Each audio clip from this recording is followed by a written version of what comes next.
you have a disabled child, you want to get to the point of acceptance in your own journey. You have to actively work on it, and you have to make that decision for yourself. But when you do it, there's something beautiful that happens.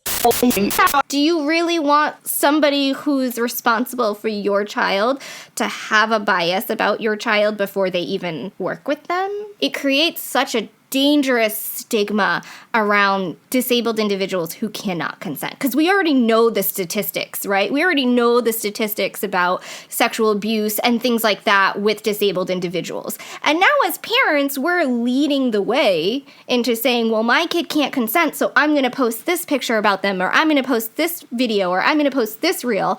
And we're leading that, saying, well, if my kid can't consent, do they really care? I only have my perspective, which is raising somebody that I love has a disability, but I will never understand what it feels like to have a disability because I don't.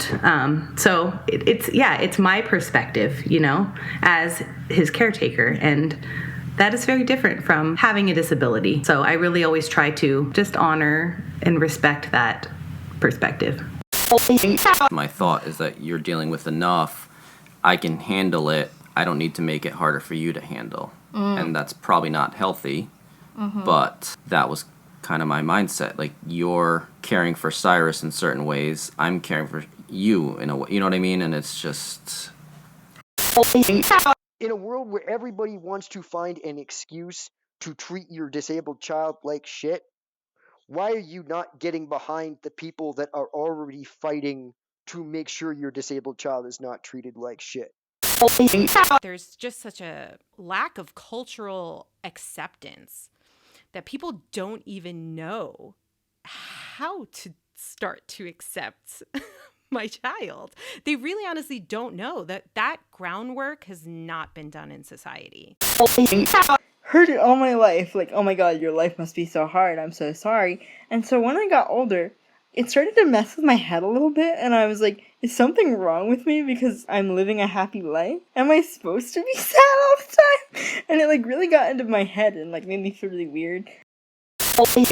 It brings up a very common occurrence in society, and it's incredibly problematic on so many levels. It's problematic for the entire disabled community.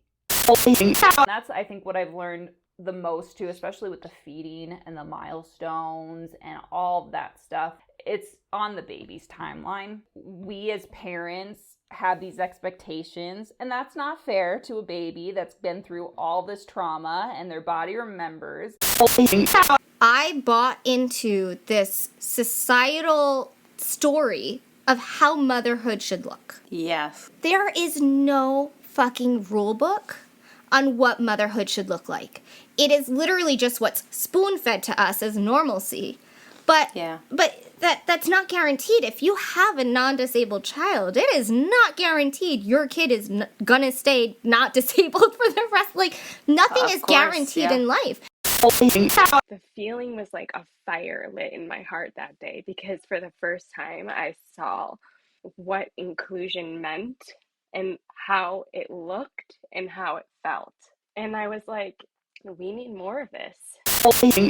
Parents especially have to be aware of how unbelievably vulnerable they are to these predatory factors. If you're spending all of this money, if you're investing all of this time, the outcomes that you're seeing, are they legitimate outcomes, or are they what you want to see? Because you are making all of these big decisions for your kids. Sit back and think about that, and just don't be preyed upon, and don't prey upon others. I hope that my tutorials are giving people, empowerment to adapt or feel like they could, or just know that they shouldn't pay exorbitant prices for something that's very simple. Sometimes you're going to have these moments like we're talking about where, something just boils up and it brings up past trauma, and somebody responding with a toxic, positive attitude back, there is an element of them just not wanting to rehash it. When we get so hung up on the grief of it, and when we get so hung up on seeing it as sacrifices and almost victimizing ourselves, we're never going to see the other side of it. Tune in to the Bitching and Bolusing podcast with Courtney and Brittany.